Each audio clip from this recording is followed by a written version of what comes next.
Hello my dear friends, and welcome back to another Bad Batch video. Today we're going to be covering two separate but fascinating topics. The first is how in my opinion the Bad Batch has changed our perception of Episode 2 Attack of the Clones. And then afterwards, we're going to be looking at the episode guide for Season 3 Episode 4, A Different Approach. There are some brand new, very interesting reveals, and did you know there was an extended version of one of the scenes? But first, Attack of the Clones.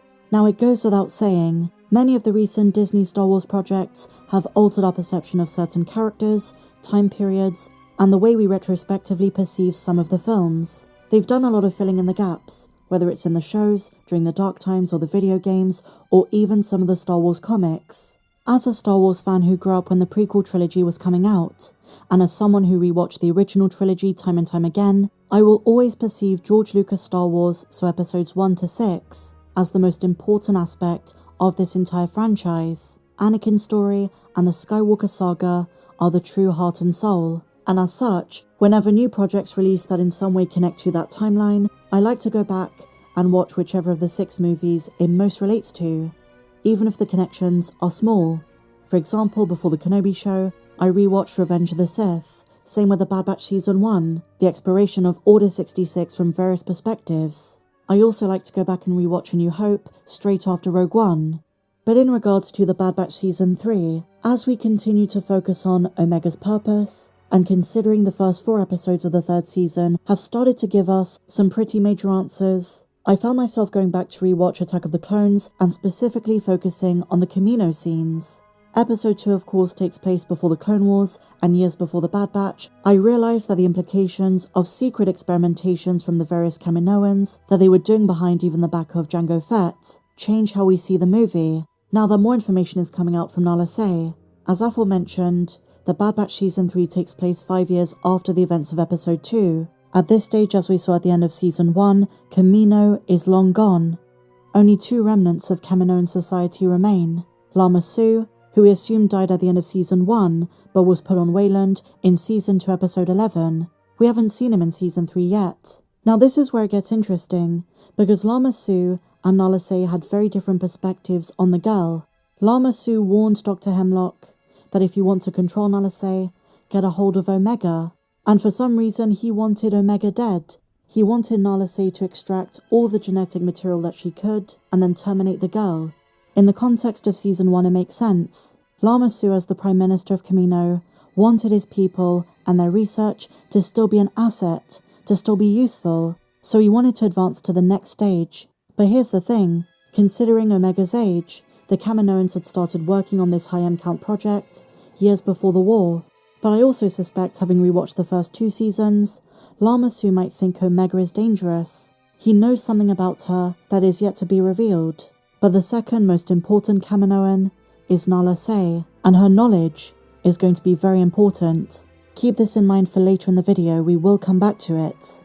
We now know that Omega has a DNA template that has the ability to house a high midichlorian count with no degradation. And this has raised a bunch of questions about the nature and the purpose of why she was created in the first place. I think a reasonable assumption is that aside from the Grand Army of the Republic, the Kaminoans were trying to create Force-sensitive clones, for one reason or another, and this was kept hidden. And this was done seemingly before the start of the war, and I say this because Omega and Boba Fett are about the same age. But the M-count experiment is very interesting, because while we can never really trust Kaminoans like Nala Se and Lama Su, the fact there was even more experimentation going on behind the scenes solidifies their sketchiness. I think in some ways they were trying to push the boundaries of what science could do.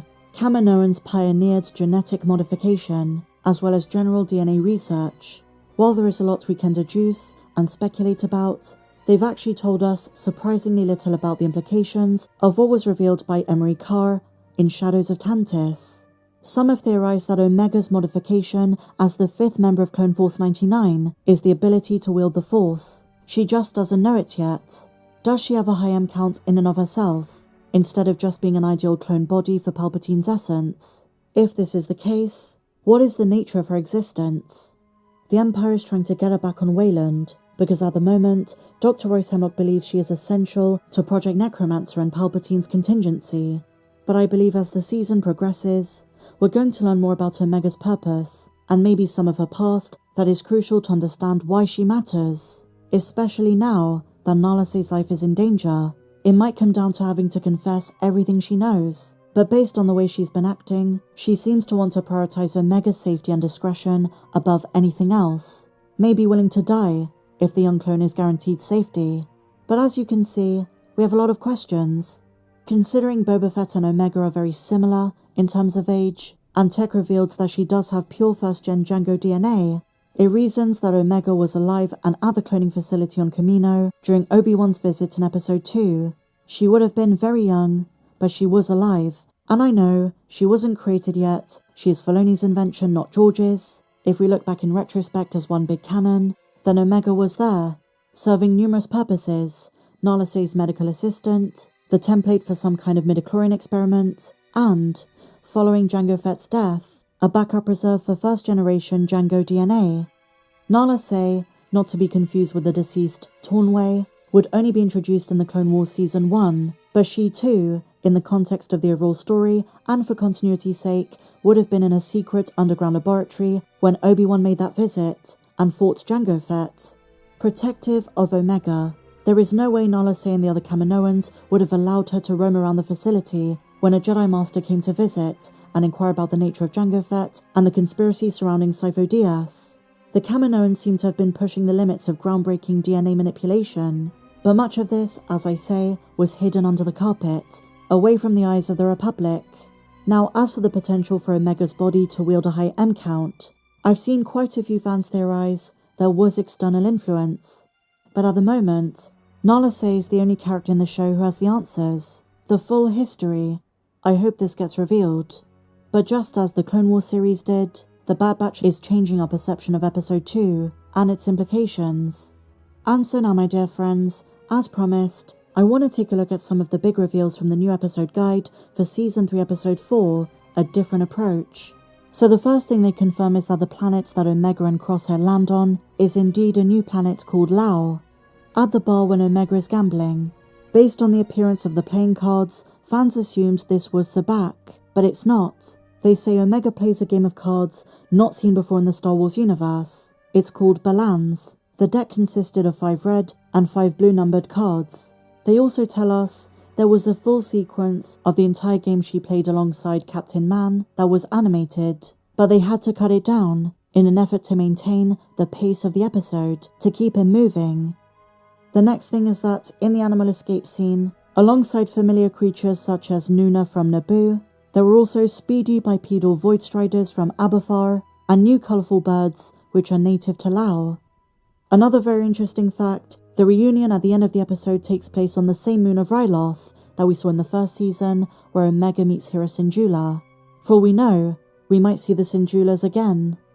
And so finally, my dear Megalorians, a Star Commuter 2000, first introduced in Star Wars Rebels, can be seen flying over the town of Lao, bringing travellers to and from the small world. Those are the highlights. It seems like many of you guys really enjoyed the episode, judging from the poll I put out on the community tab. But share your thoughts on everything we spoke about in the comments down below. And if you enjoyed this video, please be sure to give me a big fat thumbs up, subscribe if you're new, and I'll see you in the next video. May the Force be with you, always.